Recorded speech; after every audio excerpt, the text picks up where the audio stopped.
Hi everyone, Sandy here. Just thought I would talk a little bit about your supplier searches. I've had quite a few people, quite a few queries about what you can be doing while you're sitting at home, still in semi-lockdown. And obviously one of those things is researching and shortlisting suppliers. So I just thought I'd dive in and spend a little bit of time, a couple of minutes, talking about what to look for in how to go about your supplier searches in the best way. So I think the most important thing to say is, if you've heard me talk before about having your big vision, then I don't want to bore you, but I will summarise for those that haven't heard me say that. By your big vision, what I mean is exactly how you envision your day. Is it going to be a very intimate affair? Is it going to be a very sophisticated affair? Is it going to be a laid back festival style affair? Clearly, depending when it's going to be, you may not even have the answers as to whether you'll actually be allowed to do that. But what is your overall big vision at the moment, particularly if your wedding is quite a long way out, and fingers crossed you can have what you want.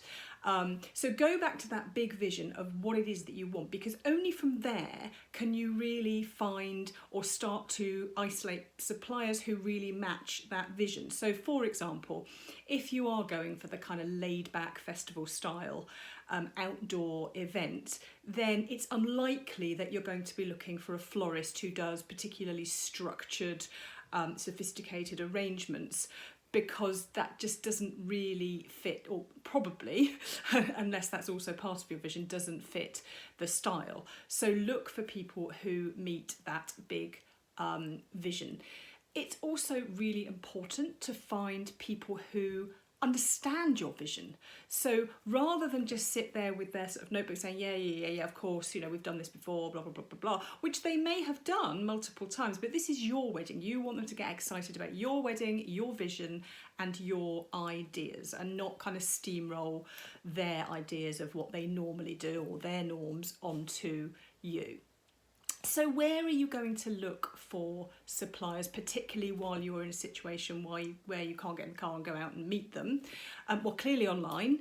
What I would also do is, if you have booked your venue, then talk to them about who they like to work with, because again, they will be working with people who fit probably the right sort of price point and the right sort of style for their venue. And it's likely that if you've chosen a certain venue, that you want that sort of backdrop, that sort of style as your big vision. So certainly ask the venue, and also ask any other suppliers that you have already booked, if you have booked them, because of course we all work together, and we know who we like to work with and why.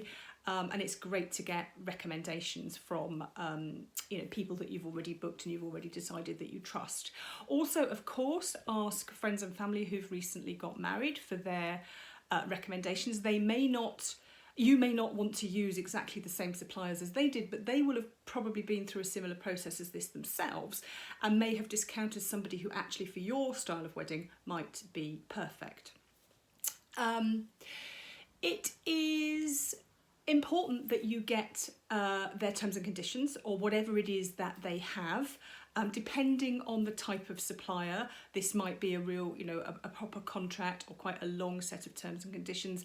In other cases, with slightly sort of smaller priced items, it might be just a page. But make sure that you have everything, you go through everything, and indeed that you ask any questions that you're not certain about. As I say so many times, the only silly question, excuse the noise, the only silly question is the one that we don't ask. So don't be afraid to ask anything, even if you feel as though you ought to know the answer, because why should you?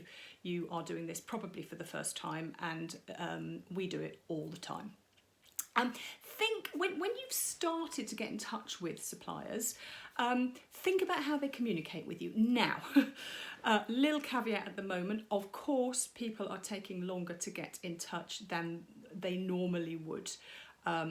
In most cases, suppliers are going wedding by wedding by wedding in date order, because clearly people are having to cancel, people are having to postpone, people are having to scale down, have a more intimate wedding, move dates, etc. So many people will not get back as quickly as they normally would, but when they do, think about how they communicate, think about, what they say. For example, at the moment, really, really sorry, can't get back to you until next week because, and then they get back to you when they say they will. That's really important, because generally, if we as suppliers don't get back to you or don't answer all of your questions perhaps before you have made the decision to part with money with us, what would we be like once you have made that decision and they've already got a deposit? So think about that. Most wedding suppliers are absolutely fantastic and will bend over backwards, but just think about how they communicate with you when you're doing your shortlisting. Another thing you can do if you feel that you're keen to meet with a certain supplier once you're able to physically, is ask for references. Clearly they will have to go to, they'll have to email previous clients and ask whether or not they are happy for you to ring them or to email them direct from a kind of GDPR perspective. But if they're good, then why wouldn't they do that? And it's really, really heartwarming for you as a potential client to get first-hand feedback from, let's say, 2 or 3 brides who got married within the last year and used this particular supplier. So again, that's something you can be doing with suppliers that you think you might like to meet with when you can.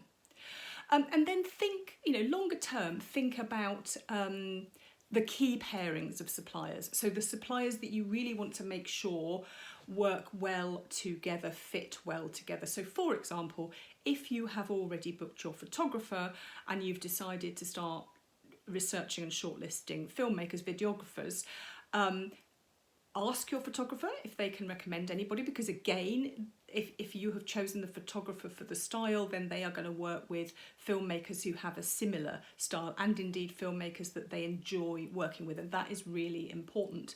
The same goes for, let's say, DJs and bands.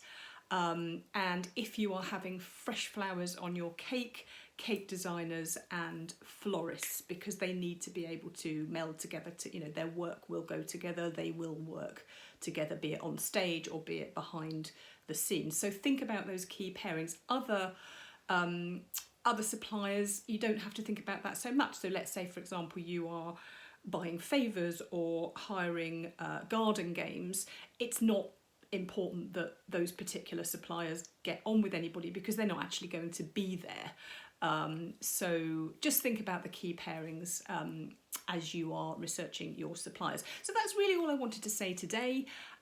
If you are not part of the Emboldened Bride Facebook group, I would love you to come and join us if you are a bride. And within there is a free download of a timeline which will help you decide the order in which to research your different suppliers. Have great days and stay safe. Bye-bye.